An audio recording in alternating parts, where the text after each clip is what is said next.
प्रवेश इन्फो में आपका हार्दिक स्वागत है।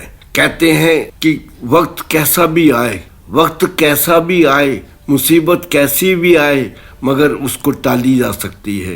क्योंकि अगर हम अपने रूटीन में, रोज की लाइफ में अच्छे काम करें, अच्छे किसी को, ज़रूरतमंद को जो चीज़ उसको चाहिए, अगर हमारी सामर्थ्य है तो हम उसकी पूरी करते चले जाएं। जरूरी नहीं है रुपए पैसे से हो। किसी को सड़क पार करनी है, किसी जीव जंतु को दूध पिलाना है, या कोई चीज़ बाजरा खिलाना है, पंछियों को मक्का देना है, या पानी पिलाना है कबूतरों को, चिड़ियों को कटोरे में डाल के, कोई भी चीज़ आप करें जो दान पुण्य का काम हो, जिसकी किसी का भला हो सके, तो वो आपको दुआएं देगा। जो दुआएं होती हैं वो ज़िंदगी में बहुत सफल करती हैं, वो बहुत ऊपर ले जाती हैं। दुआएं जितनी जल्दी जाती हैं, हवा का भी चाल इतनी तेज नहीं होती जितनी तेज दुआएं काम करती हैं। कहते हैं कि हवाएं मौसम का रुख बदलती हैं। कहते क्या है कि हवाएं मौसम का रुख बदलती हैं, कभी सर्दी, कभी गर्मी, कभी तेज, कभी बारिश आते आते में तूफान सा आ जाता है। और परंतु जो दुआएं हैं वो मुसीबत का क्या करती हैं, रंग बदल देती हैं, मुसीबत को बदल देती हैं, मुसीबत चली जाती है। अब इसी के साथ कहते हैं, मुलाकात चाहे जब भी हो, जिससे मिलो, जब भी मिलो, जैसे मिलो, अपनेपन से मिलो। अपनापन, प्यार हो, विश्वास हो, श्रद्धा हो, आस्था हो, उसी से जियो। और ऐसा करना में फायदा है। अब स्वस्थ रहने के लिए मैं बताऊंगा आपको, सर्दियां आ गई हैं, खजूर का प्रयोग करें। खजूर जो है उसकी तासीर गर्म होती है और उसमें शरीर के अंदर गर्माहट आ जाती है और ठंड कम लगती है।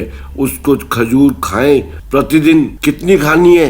3 या 4 खजूर खानी है बस। और ऊपर से गर्म दूध पी लो तो और भी अच्छा है। कहते हैं कि आजकल थायराइड का जमाना आ गया है। थायराइड लोगों को बहुत हो रहा है, तो थायराइड से बचने के लिए एंटीऑक्सीडेंट चीज़ें खाओ। एंटीऑक्सीडेंट जब चीज खाओगे तो आपकी बॉडी की इम्यूनिटी बढ़ेगी। जब बॉडी की इम्यूनिटी बढ़ेगी तो कोई भी बीमारी हो वो सब में फायदा करेगी। फिर भी मैं इसमें बता देता हूँ, टमाटर, मेथी के दाने रात को भिगो के रख दो और सुबह उनको खा लो। और अगर उसके अंकुरित बना लो तो उसको खाने से तो और ज़्यादा फायदा करती है। हरी मिर्च खाओ, पालक लो, ये सब एंटीऑक्सीडेंट से भरपूर हैं और ये हमारे थायराइड को भी कंट्रोल करती हैं। आजकल थायराइड की बीमारी बहुत तेज़ी से फैल रही है और बहुत लोगों को होती है। इससे ये छोटा सा आसान तरीके हैं जो खाने हैं और इसमें खुश रहना है, स्वस्थ रहना है। आजकल बथुआ आ गया है। बथुआ पेट के रोगों को दूर करता है। जिन लोगों को भूख कम लगती है, उनको भोजन जो ना पचता हो और जब पेट फूलता हो तो सही डिकार आते हों, लोगों को बथुए का सेवन करना चाहिए। कहते हैं बथुए का सेवन करने से पथरी नहीं होती। आदमी का बेटे की डेथ हो गई, वो आदमी पागल हो गया अपने जवान बेटे को खो के कि पथरी की वजह से उसकी डेथ हो गई। तो उसने जो पथरी ली, वो दर जाके जो खाना लेता था, भीख मांगता था, पागल हो गया था, तो लोग उसको इसमें डाल देते थे और वो खा लेता था। एक बार किसी महिला ने उसको मेथी वाला दही में मिला हुआ रायता दे दिया।